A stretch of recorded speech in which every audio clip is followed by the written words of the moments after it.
Here we go. Welcome to the Economics of Happiness discussion group. And we're going to record this for people who are not able to attend.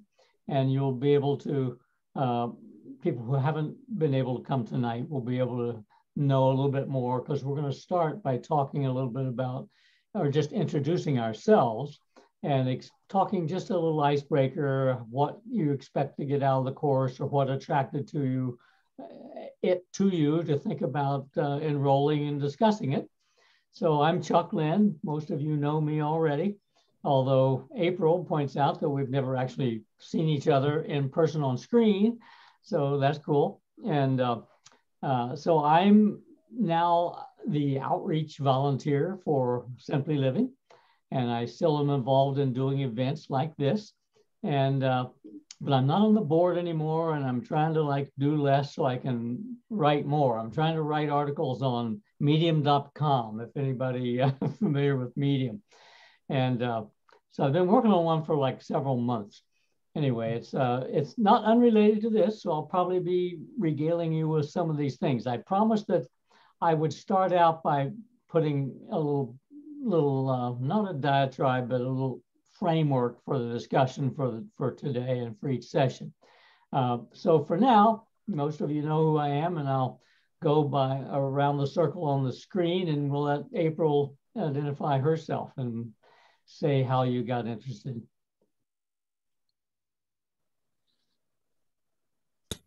Hello, everyone. My name is April Hoy.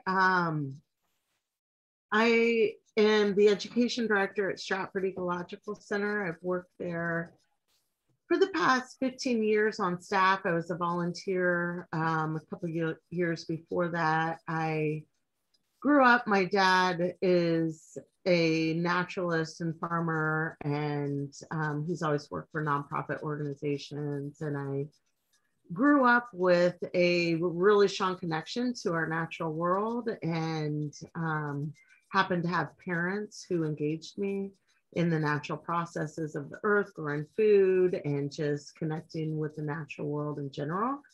So my first introduction to Simply Living, I joined the Healthy Children, Healthy Planet discussion course probably 17 years ago. I was a single mom of 2 kids and looking for ways to make sure they have the same connection to the natural world that I was blessed to have as a child, and to kind of help create the culture, I guess, within my own family of what is really important to me in this life, and which obviously in my mind is not consumerism and the culture that is very prevalent in our United States culture right now. So I joined the Healthy Children, Healthy Planet discussion course, and it was very impactful to me. And at this point in my life, I feel like my kids are getting older and they're moving on and finding their own paths in life. And I feel like I need a reconnection, honestly, and to kind of get back to those roots and to stay connected with the larger discussion, I guess. So that's why I'm here tonight. So I appreciate you all for being here and willing to discuss this. And I'll go round robin and ask Pam to introduce. Pam Patch, and Chuck and Sheila and I all joined the same church, North Unitarian Universalist Congregation, in 2011. And Chuck and Sheila did a sermon on the environment and simply living, and I got hooked. And I took a bunch of the Northwest Earth Institute classes, and when Ellen Baumgardner, who had been coordinating those for a long time, stepped down, I took that over for several years. And I probably took 5, 6, 7 of them, many of them, some more than once, and loved them. I felt like this was my tribe every time I took one of the classes, and there was a group of us, probably six of us that took a lot of the classes together and became friends. In fact, two of them are my neighbors now. So I missed getting, I had a part-time job at the Ohio prison for women, and for several years. And so that took a lot of my time, but when COVID hit, we couldn't go into prison anymore. So I feel like I crawled in a hole during COVID. All the things I was involved in, I couldn't do anymore. This is one of the things I'm trying to do to get back engaged and out of the hole. Great. Paul. Thanks, Chuck. I retired from the city of Columbus after working for 16 years there. And I was the first IT project manager hired.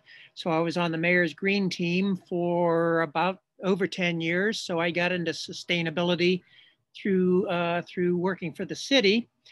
I joined the Transition US movement. I'm on the Collaborative Design Council. So I'm fortunate to engage with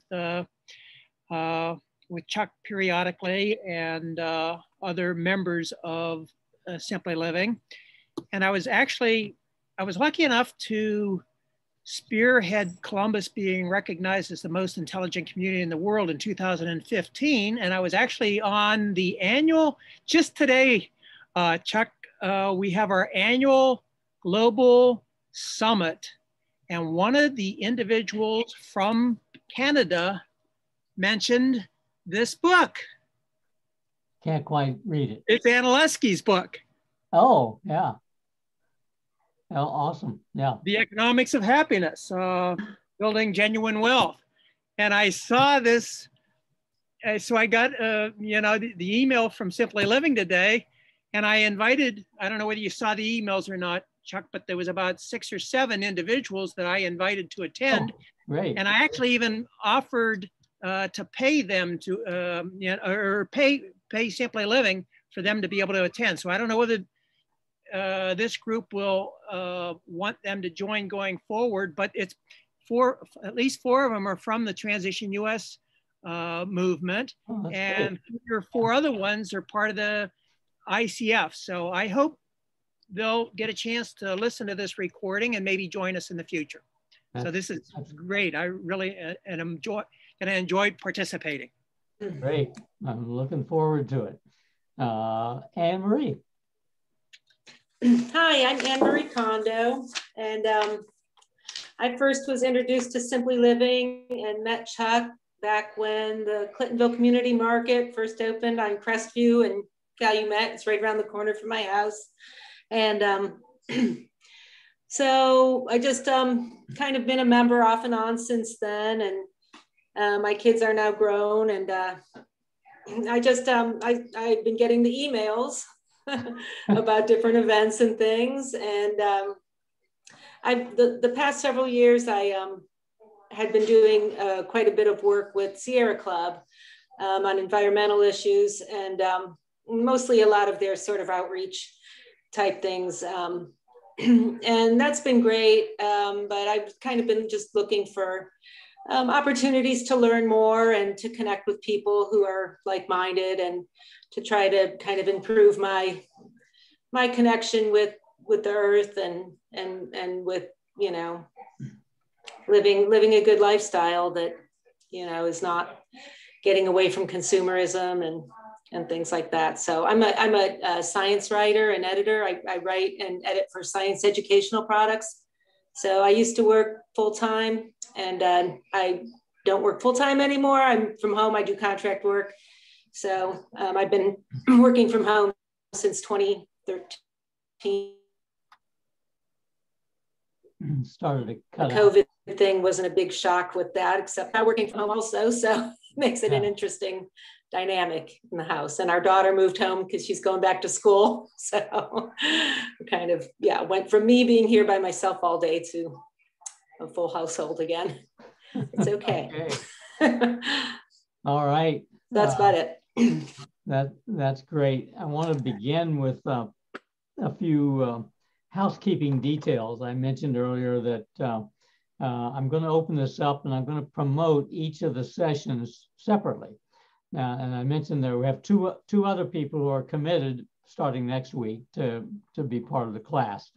And I suspect there will be more. And if Paul's friends or people who live outside, I do plan to do every session by Zoom. But I mentioned to April earlier that we do have a facility through Cohatch, and it's at the Worthington, Old Worthington Library at 161 and High Street in Worthington. So I have thought about, and this is up to you all, I had thought about doing a hybrid for those who want to come see people in human form.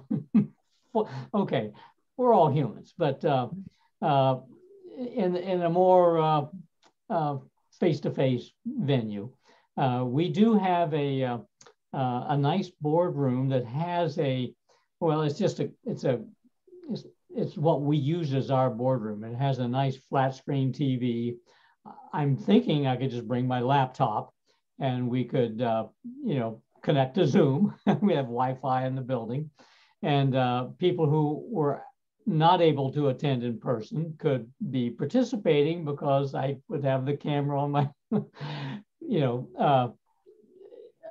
with the Zoom, and everybody could see people in the room and online. So kind of like a very crude version of what they do on all the talk shows, right? We're bringing in so-and-so, whatever. So I haven't done that, but it just seems like it's a possibility. So I would have to test it out. And if we're all happy with Zoom, that's fine by me too. I'm certainly used to doing that. And it does have the flexibility of, I have to admit, after 18 months of the thing, I didn't like switching everything to Zoom initially. I still don't at some level because there's too many darn Zooms and I have too many opportunities to participate on them that I can't possibly do them all. I'm kind of like trying to withdraw from it. But I have to say there's a great convenience in not having to travel. I live on the other side of 270. And now Pam lives in Worthington, so she wouldn't maybe mind going over to the Worthington office. So, it depends on the situation, but obviously it adds another hour to any meetings I have in town. And I'm used to that because I did it for years. I used to commute from Delaware back and forth to meetings in Columbus all the time. Didn't think anything of it, but I have to admit, it kind of spoils you to be able to just, okay, run upstairs, come to the office. Now I'm online, the meeting has begun. So there's convenience to that. So perhaps at the end of this session, we'll just think about it and we can decide at some point if we want to try that. I'm up for doing it, but again, I'm also perfectly comfortable just doing this. Now, and I said in the emails, and I apologize for kind of neglecting this recruitment for people in the course because we were so involved in the Gift to Be Simple, the planning of it, just the horrendous decision-making about the food, how many people are going to be there. And it turned out to be quite successful. We finally estimated around 75 people. We have a number of people who simply are not ready to go out yet. And, they didn't want to come. We respect that. And, but it was a little bit tricky pulling it all together, planning the program. It was kind of a tough decision from very, very beginning about, do we have it? And Local Matters did theirs, and we decided, okay, we're just going to go for it. So it was successful, and but it took a lot of time and energy to pull that off and plan the program and get people to do we had 4 people that do kind of live presentations about their experience with Simply Living, kind of telling our story.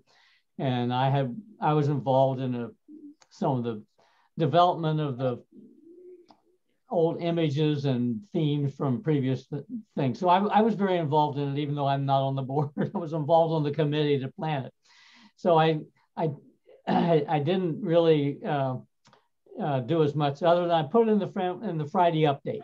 And you really don't want these classes to be huge, So if we get 7, 8 people, I think that's fine.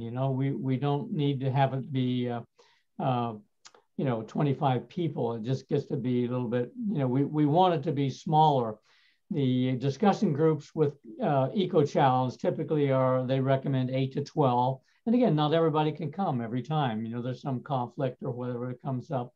So, having a small group is, as far as I'm concerned, it's an advantage. Now, how many people were able to spend some time on localfutures.org? And did you actually see the film, or have you seen the film in the past?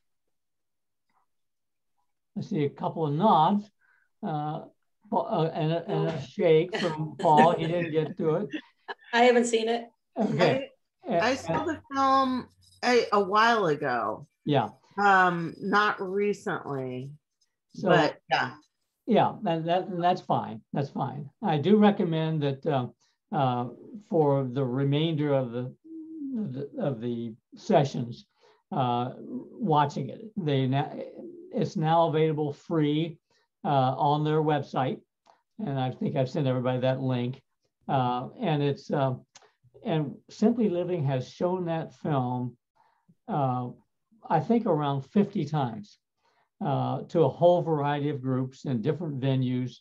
One time we did one in Worthington. I don't know if Pam was around then, but we filled up the McCoy Center. It was like 180 people, and that was all largely the result of Carol Fisher, who died several years ago. But and I miss her all the time because Carol and I did a lot of event planning together. And anyway, she took that on as a project to show it to as many people as possible. And she showed it at Ohio State. We had a different, a whole variety of places where we showed the film. Collaborating with other groups and doing it on our own and having discussions. Anyway, the reason for that is that it's odd that this title, Economics of Happiness, would be such a fantastic introduction to living simply. Nothing in the title tells you that has something to do with the mission of Simply Living. And I remember the first time I had the DVD, and I was actually Marilyn Welker, Carol Fisher, myself, and I think it was, might have been Kathleen Gemeiner or somebody else. We had 4 of us going to DC to get arrested for some kind of demonstration. And no, it was probably the, it was the tar sands protest. In any case, who was it? Okay, it was Ellen Baumgartner. Her son and daughter-in-law live in just outside DC. So we were staying at their house, and I had this DVD, and I put it on, and immediately Carol Fisher just fell in love with it and said, "This everybody needs to see this." And so I'm giving you that endorsement so that those of you who haven't seen it, well worth not only viewing it for the first time, but seeing it again. I've probably seen it probably 25 times. I'll probably look at it again, although I'm so familiar with the details of it that I might not. I've seen it a lot of times. And so why is it so relevant to Simply Living? Well, the film was divided into 2 parts. The first half hour is all about globalization. And we do not hear much criticism of globalization, the global economy. it's not anti-global or global village or exchange programs culturally, learning about other cultures and communicating with them through the internet. It's not that kind of it's anti-economic globalization. Now, I would say, and we'll get into more of this detail at the next Tuesday. Actually, the next session is going to be kind of deconstructing in more detail the globalization. But what's interesting about it is that it looks at and how are any of you familiar with maybe I think back around the time of the film, 2011, they had the big demonstration anti-globalization in Seattle. They had a big demonstration, and it was kind of the beginning of the group that became involved in Wall Street, what would we call it, the whatever that was called, the big demonstrations in DC and New York. Occupy Wall Street, right. Okay, so interestingly enough, we're kind of like fish in the water. Fish leaps out, gets out of the water, they see something different, but they don't live very long. They're just swimming in the water. That's the environment. And the environment we're living in is truly swimming in what I would argue is the success of the global economy. Now, I'm very critical of the global economy. We'll get into that. We'll deconstruct and we'll understand why. But it was successful in the sense that the technological ability in terms of the internet and the cheap fossil fuels. And since Ronald Reagan, we had the political will to deregulate and say to corporations, hey, if you don't want to deal with labor unions, you don't want to deal with the environmental consequences of what you're doing, take it overseas. There are actually incentives for corporations to do that. And interestingly enough, who's the guy? A lot of the conservative right-wing talk radio people were very much against CEOs doing this back in, 10, 20 years, 30 years ago. I have a book by one of them, and I'm trying to think of his name, but who's now viciously anti-immigration and all this stuff. You probably know who I'm talking about. So if you do, toss it out there. Consequence of age is like you can't remember the names that you do know. They're in there. They will show up eventually. But in the meantime, the right wing was very concerned about the fact that these guys, it was immoral, why unethical, why would they leave the United States? We're a manufacturing powerhouse. That's where our strength comes from. So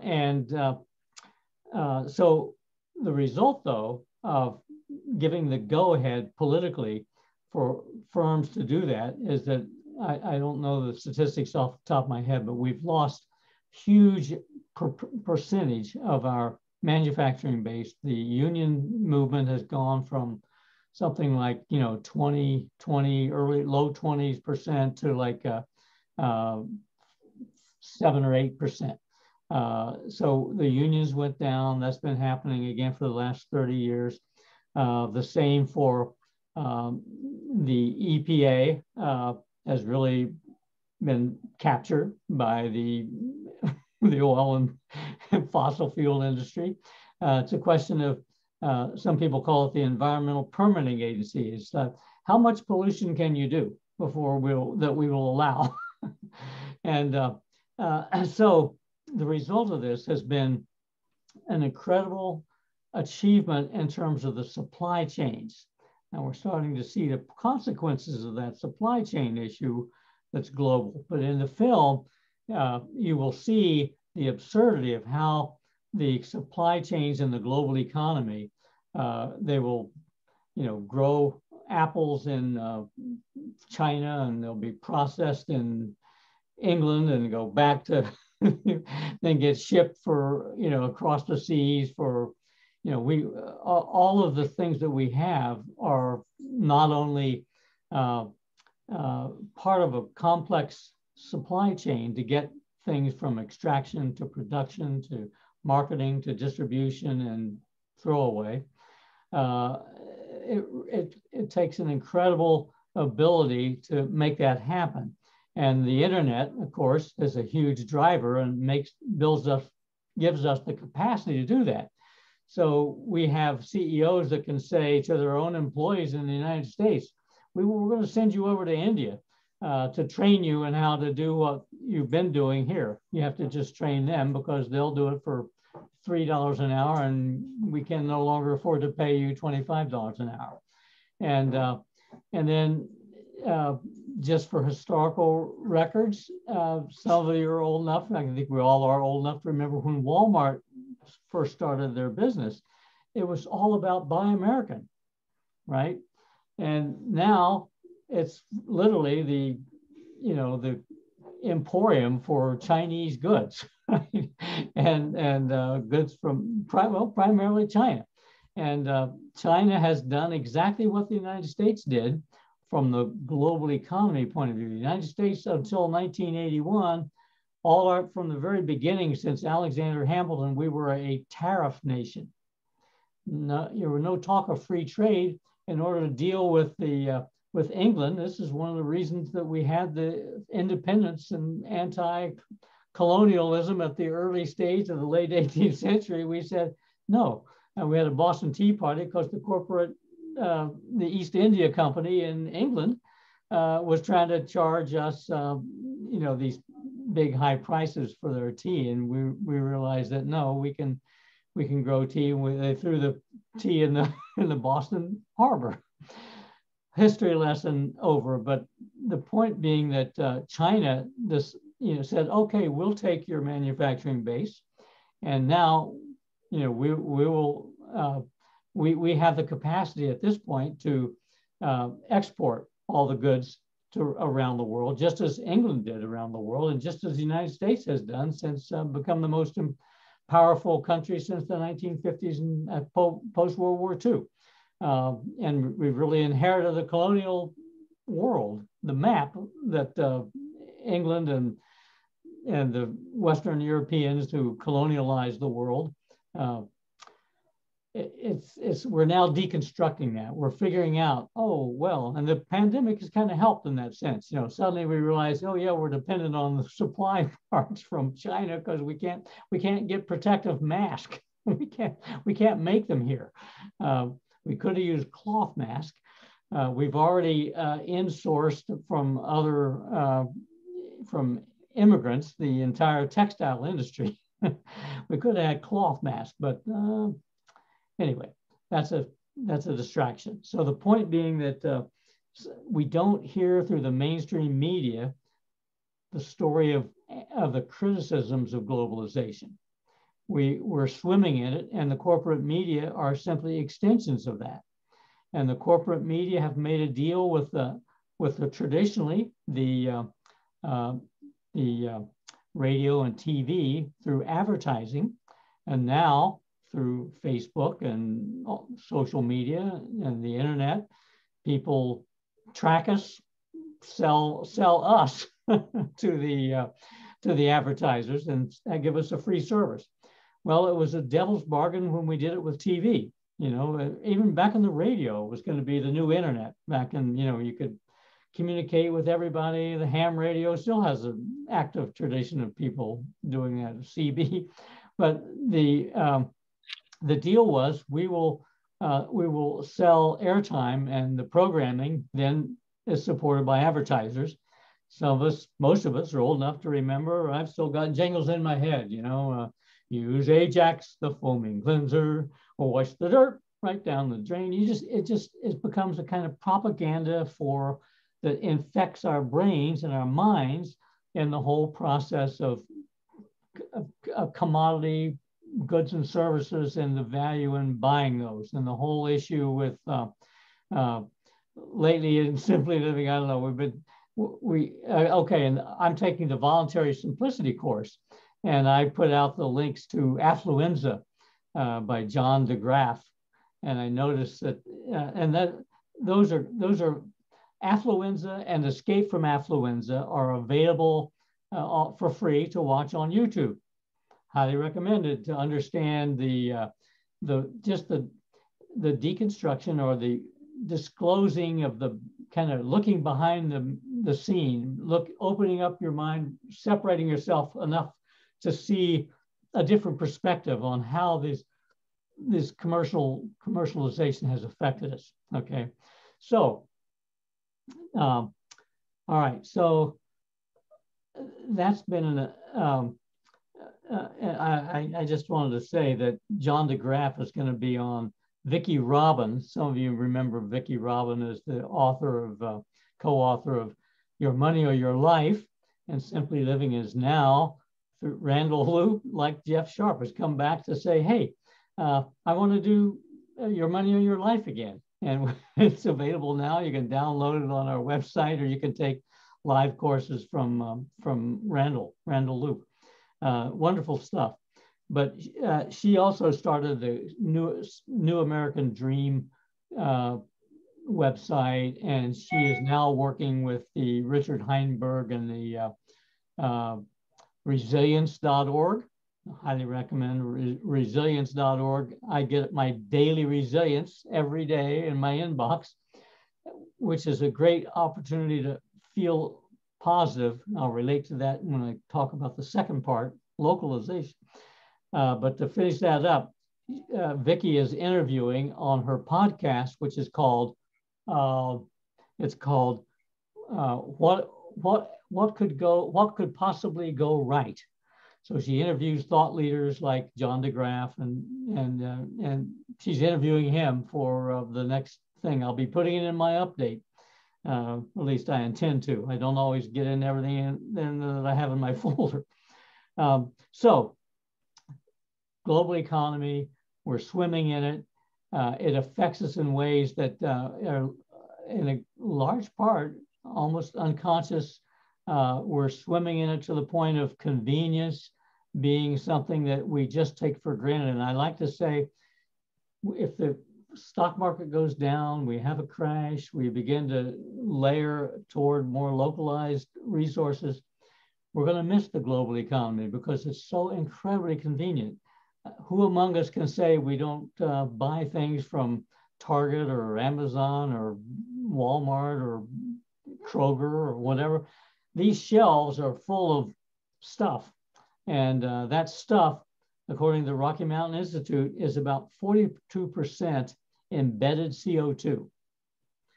So again, the machine that the globalization advertising complex, commodity food as well as goods and services has resulted in a degree of convenience and kind of spoiling us with the convenience that it's going to be very different. I think it'll be better, but it's hard to convince people that are completely swimming in this environment that this can happen. It can be better in a different way that doesn't sell our mental space to the advertisers and right down to the kids. Very sad. Okay, so part 2 of the film is all about localization. The music picks up, the tempo, da-da. Now, what's unusual about the localization part, and I'll be doing a little bit more of a framing on the 3rd week, 2 weeks from now, when I talk about localization, I'm going to be going into more depth on the different aspects of localization. And the film touches on most of those. Local foods, you're all familiar with, the importance of buying local, supporting your local economy, supporting, well, the film actually talks about the Bristol pound, which is a local currency that has the effect of keeping money in the local economy. So and early on, and actually Helena Norberg Hodge, the woman who's the genius behind the whole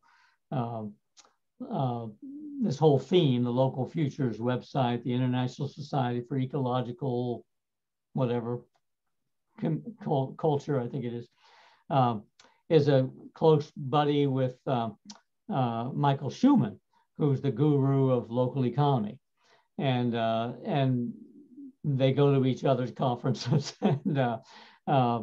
and along with Stacy Mitchell, who's a wonderful, wrote The Big Box Swindle and is now a well-known critic and often on mainstream media, a critic of Amazon and explaining how that is impacting society, you know, and that whole issue of a globalized economy that, I mean, okay, so the tricky thing and the point I want to make about the localization piece of this is that the argument is that it's the antidote to globalization. Okay, that's not easily seen by people. You tell somebody, oh, well, you know, you just localize and, you know, well, the globalization thing will fall away. Well, that's a hard sell, right? Because we're in the thick of this global economy. Even, you know, Judy Woodruff every day reporting on PBS NewsHour says what the Wall Street did. Well, the Wall Street, Dow Jones Industrial, the NASDAQ, and, you know, the Dow Jones, it's really about the financialization of the global economy. What it does, it just says that the people on Wall Street, including all the investments, our 401ks, our IRAs, all of this stuff is basically moving money through the global economy. Okay, so and people don't realize they go to Applebee's, the KFC, or, you know, these are McDonald's. These are global multinational corporations. They happen to have homes in the United States, but many of them siphon their money off and have offices in Ireland and Panama, different places around the world to keep their profits. Apple does that. But the Wall Street investors are the financialization of the economy as opposed to the, quote, real economy. The real economy is the one where actually people make stuff and trade stuff and hire new people. I like to point out that about 2 out of 3 jobs are in the locally owned business economy, even though the market share of that is tiny because the global corporations have taken the dominant market share of every aspect of the retail and the food economy and the big grocery, you know, et cetera. Now, so Helena Norberg Hodge, through her later book, Local Futures, I can't give that to you for free. I might have some extra copies, but it's not very expensive. I think it's 12, 13 bucks. And you don't have to buy it for this course. I'm trying to make the course free. I'm trying to encourage people to not have their eyes glazed over by the word economics, because we are going to be getting into a little bit of that and money. And it's not something that people associate with sustainability, but yeah, but to finish this part on the localization being the antidote, what's happening with local foods and buying local and building up local businesses and building up community banks and credit unions where your money is more of it stays local, investing in your own house anyway. By keeping money in the local economy, we are building the foundation for a collapse of the global economy. Now, that's very scary to people. Talk about Wall Street crash. Well, what's actually crashing? Not the real economy. What we're doing is building, for example, in the food system. Always the argument is we have to have this giant food system, industrial agriculture and CAFOs, contained animal feedlot operations, which is all based on the underlying assumption that the Earth is dead. We're separate from the Earth. The Earth is not alive. It's just something that we can do whatever we need to do with. We get it from the Bible, and we get it from Rene Descartes. We get the dualism saying this is just a resource for us to develop. Okay, now we've reached the end of that, right? We're already way using more than the Earth can regenerate. That's why you hear the word regeneration all the time. So the regenerative piece is something that the local food systems are doing. That's why that word comes up all the time. So the question is, the rationale has always been for the large industrial farms that we feed the world. Now even the World Health Organization has said, no, the only way to feed the world is to have people go, do small farms and serve the communities around the farmers near the community. That's the World Health Organization. The organizations that are extensions of the global economy, the IMF, the International Monetary Fund, okay? They have warned that, you can't keep doing this globalization, flat world, what was the guy's name? Friedman, the guy that published the book on the flat world. Anyway, he's a billionaire now himself. He's made good money on it. You're just going to create an income inequality that can't be sustained. Okay, this is the International Monetary Fund. They're warning against this. The World Bank is saying, look, you have to keep fossil fuels in the ground.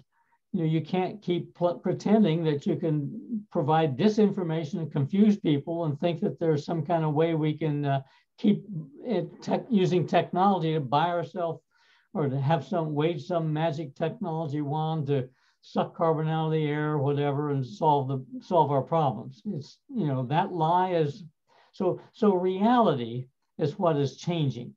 Okay, the reality is we have a living world. We have living ecosystems.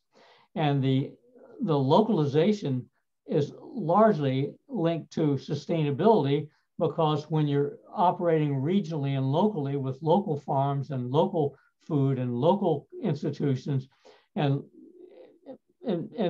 trading locally, we don't need, I think in the quote on, I think the fast food clothing industry creates like 7 billion a piece of clothing every year for everybody on the earth. We have enough clothes, right?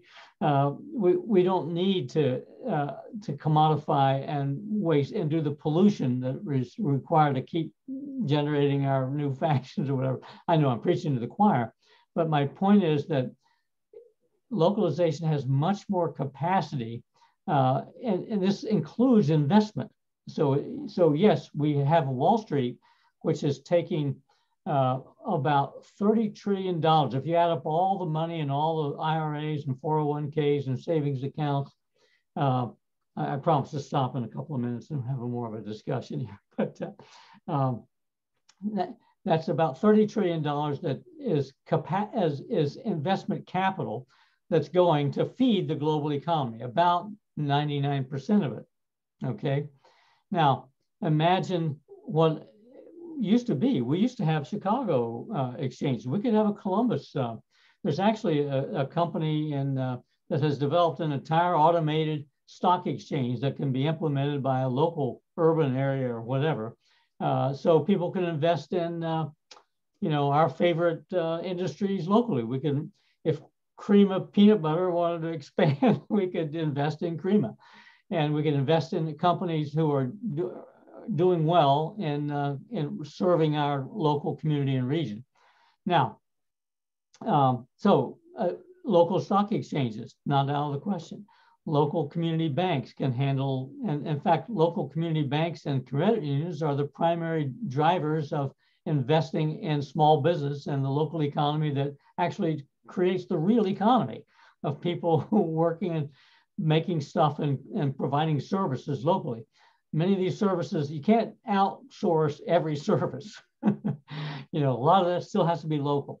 And so I try to, I just want to implant the idea that, you know, the global economy falling apart. I'd like to see a layered version of that, you know, but, you know, all these fast food chains can be taken over by the franchisees instead of taking money out of the local economy every time you buy at Burger King or whatever, or Wendy's.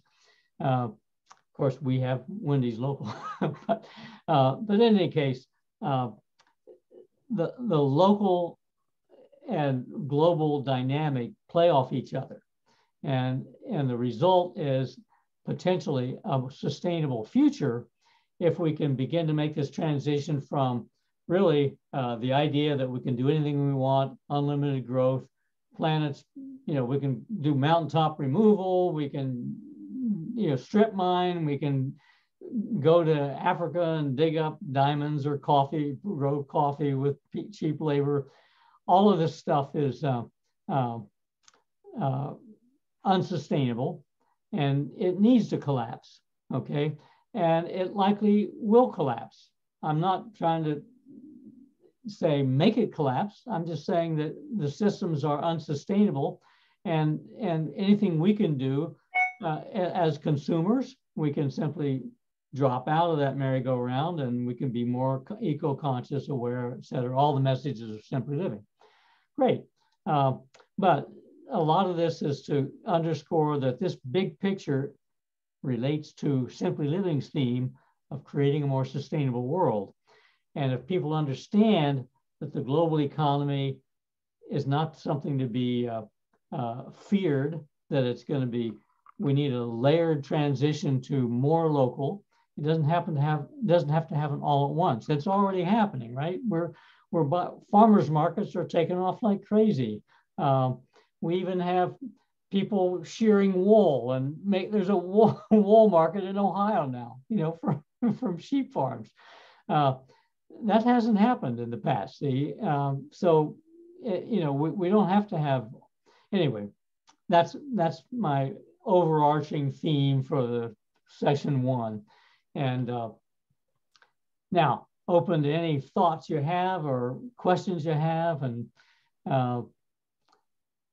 you know you have your homework too if you haven't seen the film, and I mentioned hanging out, spending some time on localfutures.org, because there's a lot of cool things there in terms of their blogs, short videos, not just the longer film, which is about an hour and 5 minutes, not too long.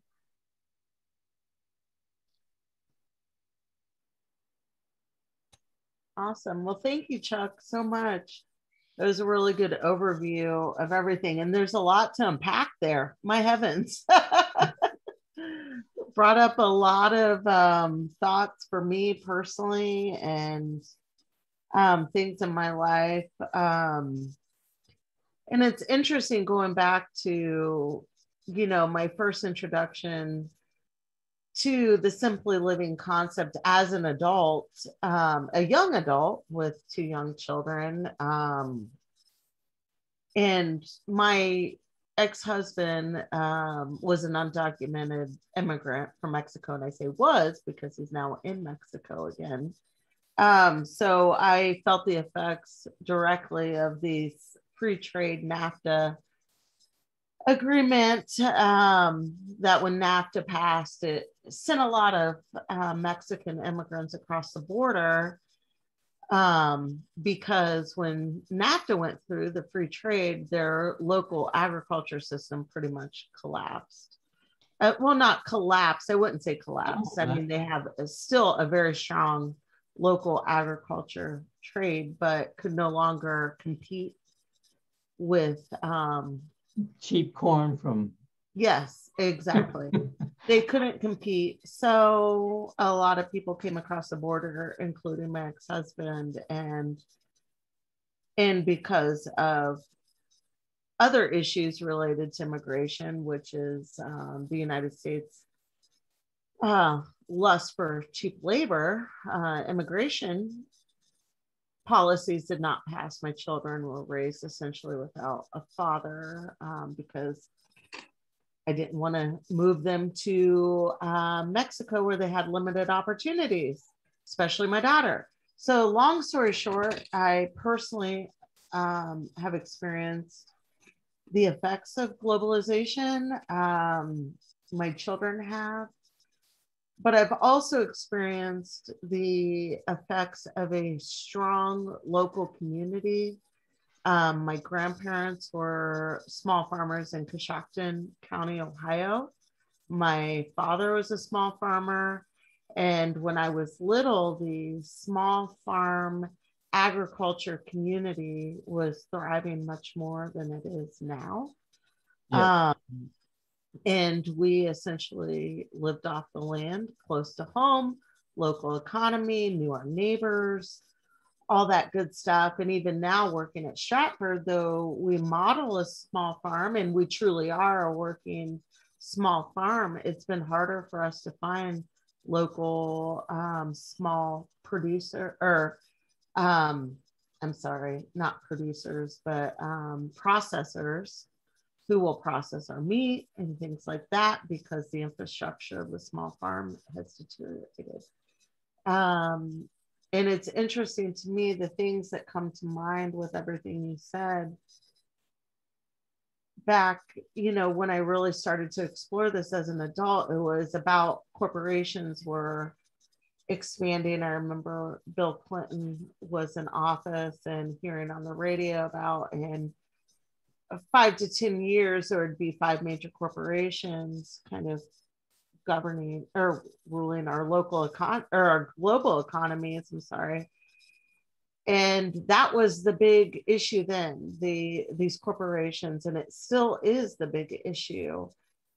But it's been so diluted in a way in my mind,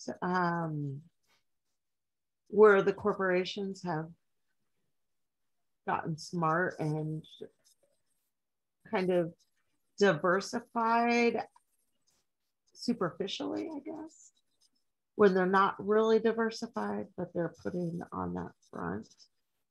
And it's becoming more confusing for people. And then I wonder also that what has changed for me from when I first started to think about this topic to current day is how within the United States, the political division, and I guess the division maybe has always been there, but it hasn't been so apparent, yes, right in your face, division. And I wonder, and it's interesting to me because the division is, people are wanting the same things on both sides, but we're just getting cross. And I don't know. That's my big question. And at Stratford, we're very cautious not to get political. We just want to be open to all. But how do you move forward with your genuine care and concern about our environment, which is affected by our systems, the corporations, our food systems, climate change, all this stuff, without getting political anymore? That's my big question. So that's just what I want to put out there. But I thank you very much for your overview. And there's a lot to think about. And I'm there. Same for the movie. I mean, you watch that full movie, there's so much to unpack in it. And that's why it's, and they've actually created, you can, I think you get it online, I can send it to you. There's a workshop, they created a workshop out of this. And that's what inspired me to, I can just do a course, I'm totally immersed in this stuff. Just a quick note about the corn market and how that affected it now. The small farmers that have kept their seeds in Mexico are willing to share them with small farmers who are being inundated by GMO seeds that that Monsanto is requiring. So it could be a little bit of a reversal shift. I hope that happens. Any other thoughts from April's concern about the political divisions, the issue with the divisiveness that's happening now? And Gabe can participate if he likes.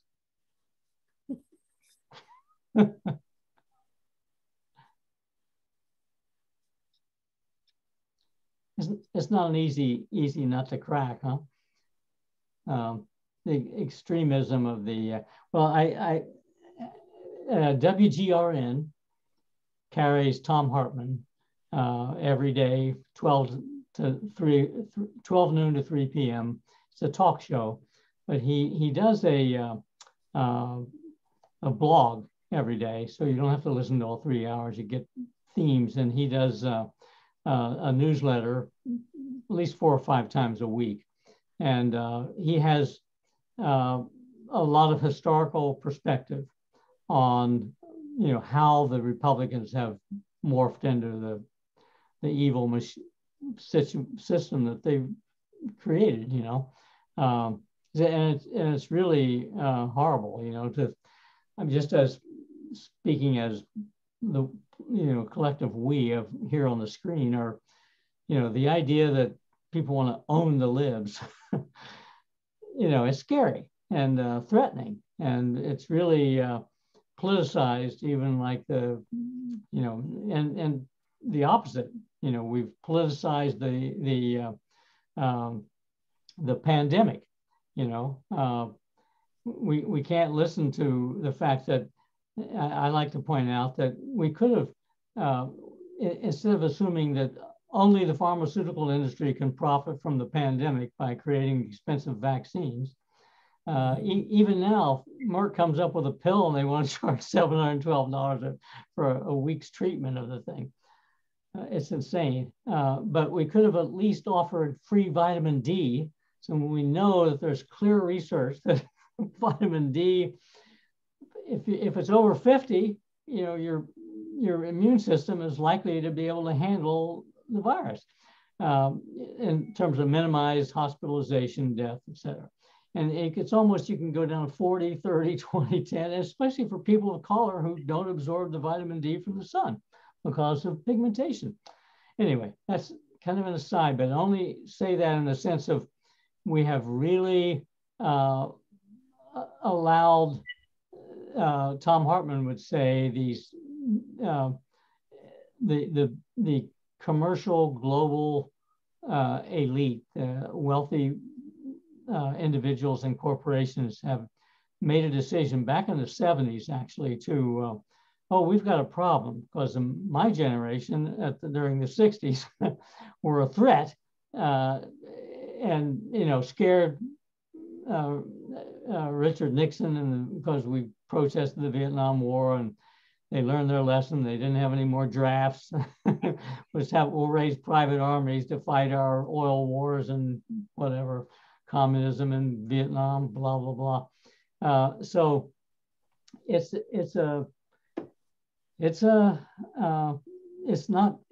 not just the fact that they created a global economy. It's the fact that they created this talk radio empire. Tom Hartman says his colleagues, because he does a talk radio show, he goes to these conventions and they talk about it. 95% of the talk radio you hear anywhere in the country is, you can hear Glenn Beck right on 610 AM. It's everywhere on the radio dial, Christian stations, and so this message is funded by these corporations, then, like the Koch brothers. You've all heard about that, but it's that investment, not just in the political system, but in the propagandizing and telling the stories of how the socialists are going to ruin the planet if we take care of our neighbor, if we include poor people in the community that we live in. It's a pretty sad state of affairs. But so we're up against a lot there. and all I can say is that we're making some headways on the political side. I mean, I think the progressive agenda, which we're close to losing, at least getting a big piece of the investment out of the place. But we have another fiscal, and we have fiscal policies and economic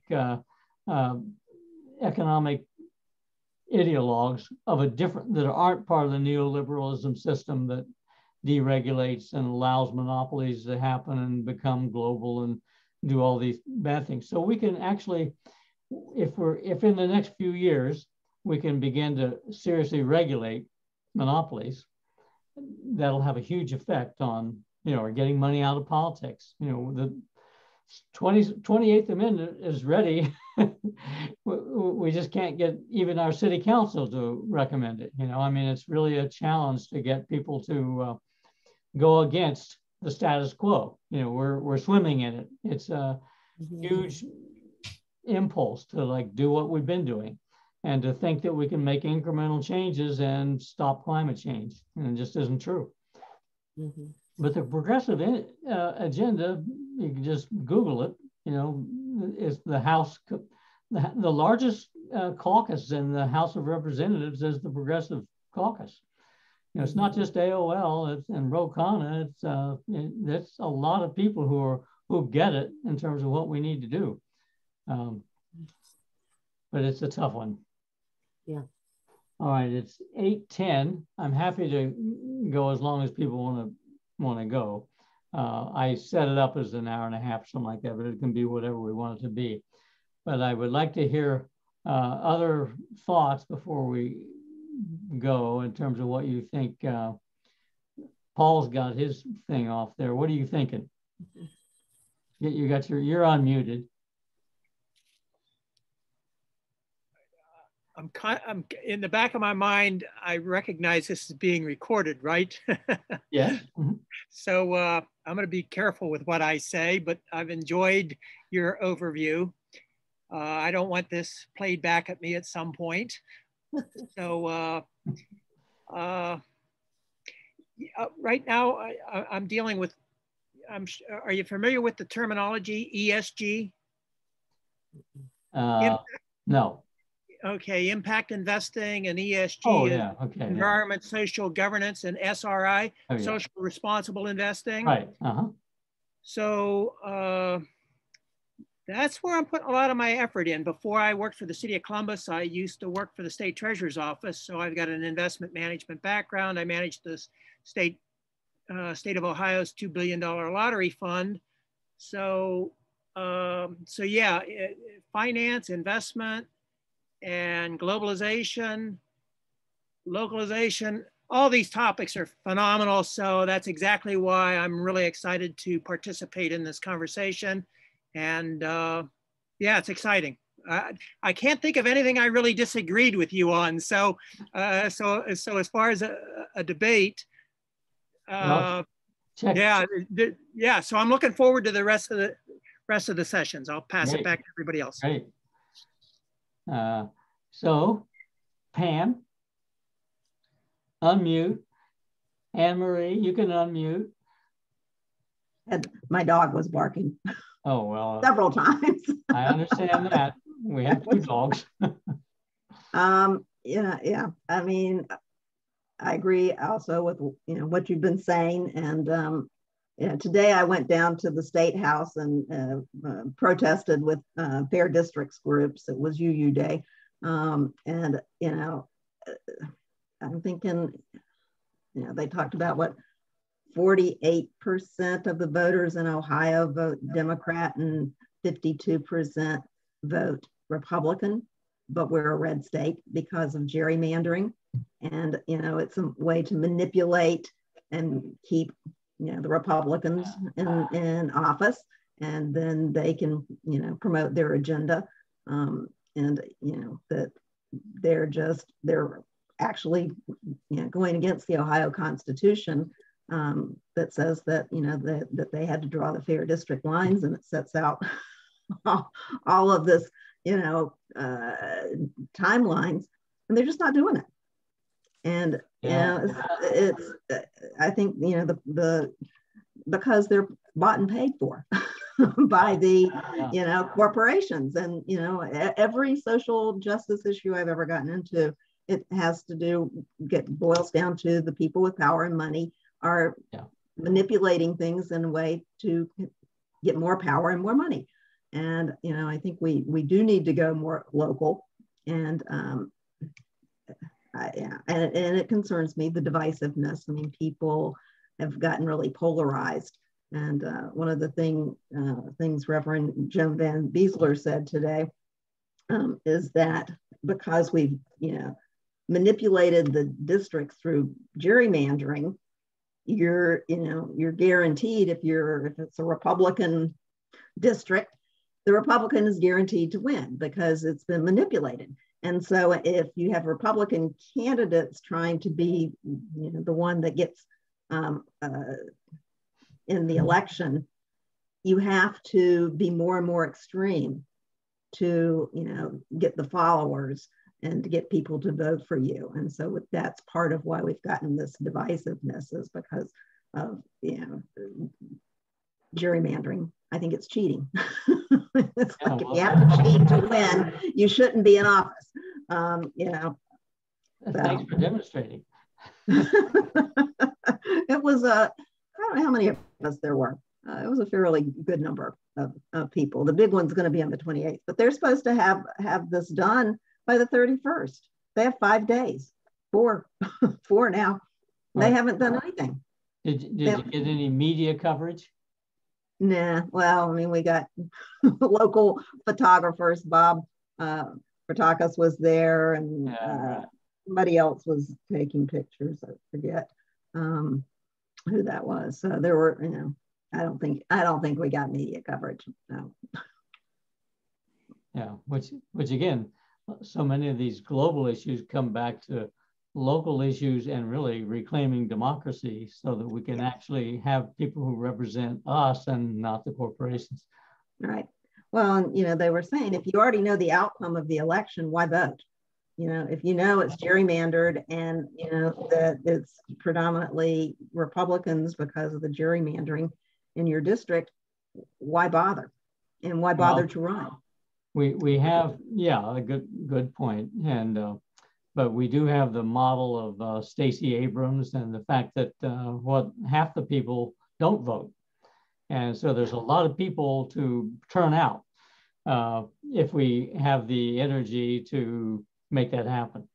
Yeah. Well, Anne-Marie's thinking, well, she's been... No, I don't really have anything to add. I mean, a lot of topics, and I'm looking forward to watching the film. And you know, it's all things that, you know, I think about. You know, I guess I'm kind of interested in learning sort of more about, on a personal level, what a person like me can do to try to, you know, help this transition to take place. You know, I am trying to make more of an effort to buy locally and support local businesses and things like that. But, you know, like most things, it seems like whatever you do individually just seems like such a small drop in the bucket. You know, I persist and keep doing the stuff I do, you know, but because it just feels right also, you know, but sometimes it's hard to think that you're really making a difference, or, you know. Well, Tom Hartman, one of my teachers, says that we only need about well, I've heard different amounts, but once we get about 20% of the larger population kind of operating, you know, from the same page as we're talking about sustainability. So if we have 20% of people connecting all these dots on local food and buying local and investing local, and, you know, I'm a member of the Ohio Sustainable Business Council, or I'm on the board there. And so that's another, so there's a business community, and there's the American Sustainable Business Council, which active group that lobbies Congress, and they try to be the alternative to the United States Chamber of Commerce, which is pushing the whole conservative line. So we've got to build up infrastructures around these different themes and connect those dots so that we feel like when we're going to the farmer's market, when we're moving our money from Chase to, Kimba or whatever, Heartland Bank or Park Bank or whatever they are, that our money is going to be kept in the local economy. And then this, I did a meta-analysis 10 years ago. I think it's even more true today. There's a group called Civic Economics. They operate out of Chicago. They're a nonprofit, and they've done 12, 15 studies of what happens to money in the economy when people spend their money locally versus spending their money on global products. And I used to have a card somewhere that says, maybe I have it in my pocket. I have a card that talks about, some of you probably heard me say this, a 10%, here's the one side of the card says, I am a localist. And the other side of the card says, see if I can make that out, a 10% shift from chain to local will result in $312 million in the local economy. And well, I can't, because it's backward when I look on the screen. Enough it will, those dollars that are retained, $312 million from just a 10% shift in how we buy stuff and where we eat. That 10% will create 5,000 new jobs. And just to give you another statistics, out of the 10 regions in the country, the Midwest states, our Ohio, Pennsylvania, Ohio, I got to get out of the Big Ten. The original Big Ten, Ohio, Indiana, Illinois, Wisconsin, Minnesota, and whatever. Those half a dozen states. Those states are all dominated by chains. That's because that region of the country, our region, between 1960 and 2010, lost half their manufacturing base. Okay, that's a lot of little towns that lost their. I always tell people I don't hate the Trumpies. I grew up in Ironton. They were all Democrats. They had union jobs, and we lost those.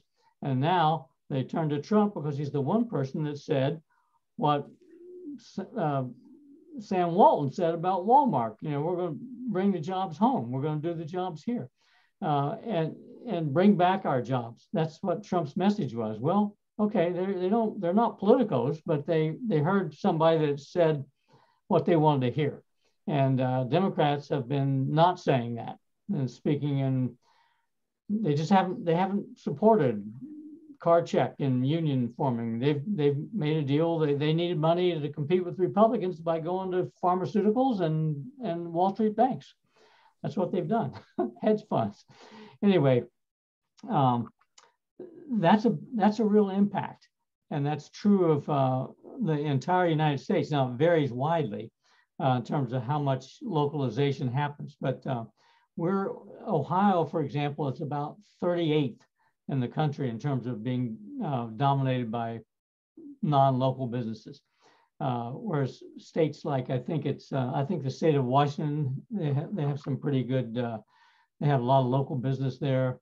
Some of the New England states have a much higher percentage, but and all those statistics are available. But if you think about that impact, of just 10%, if you say that to people, we make more of these cards, just leave them in every local business. When people pick that up and they see, yeah, I'm buying at Ace Hardware. I didn't go to wherever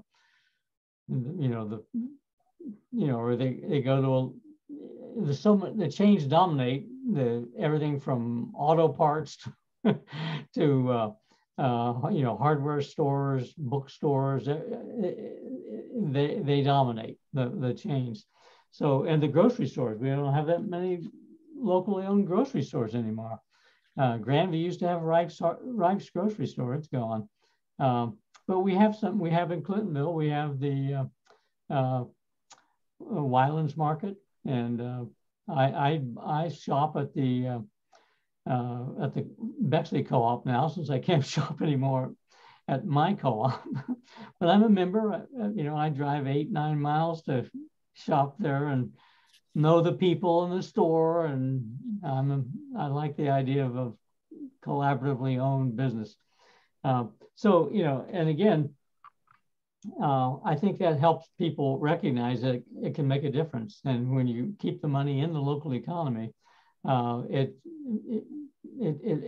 makes us more, keeps more wealth in the community, which means our government gets more in tax dollars and can do more to support the community, instead of saying we just don't have the money to to help people that can't get housing. And we keep doing the same thing over. They report commissions and they make recommendations and they spend a few $1 million here and a few $1 million there. They don't tax the rich. You know, Biden is having a hard time convincing people that, you know, that we can actually pay for, and that's a false premise, and we can actually pay for any of these things. But because we create the currency. We don't need tax dollars to spend money. Now, we can't have unlimited spending, will result in inflation. That's true. At the same time, you can't judge it by, you have to look at the real economy. If we spend money to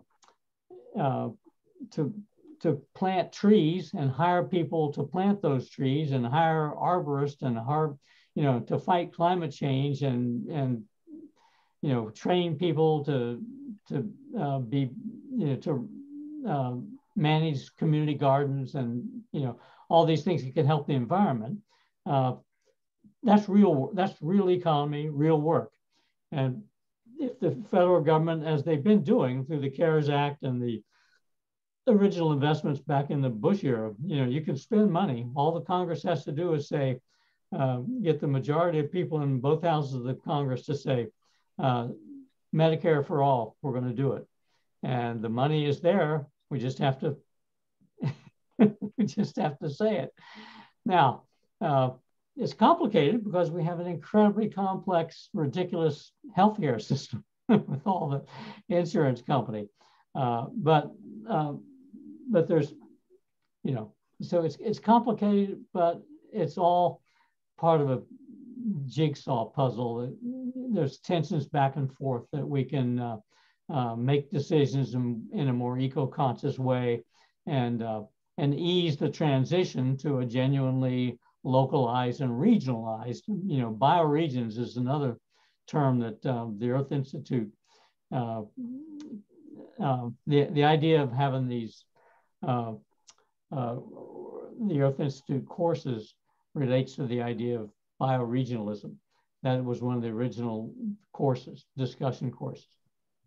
Okay, so I know we've now almost used up the entire hour and a half, but it's been fun. And I personally can talk about this stuff all day long. You have to shut me up sometimes, but you'll have more to share once you've all seen the film, reflected it, unpacked it a little bit, and I won't make too many more assignments because, but there's a lot of stuff out there that doesn't have to be terribly long, just like the readings in the Earth Institute discussion courses. Doesn't need to be long to make these points, and you'll find a number of those on the Local Futures website, and the people behind that are just amazing. I was at a conference in Yellow Springs a few years ago and met Helena Norberg Hodge and her husband and gave her a hug, told her we'd watched that movie 50 times. And it was the same movie, same conference where Michael Schumann was there. And one of my pet hobby horses is promoting public banking. Public banking could make investments where the private banking is simply not succeeding in meeting the needs of what we need to do with climate change, with investing in community solar, investing in housing, for God's sake.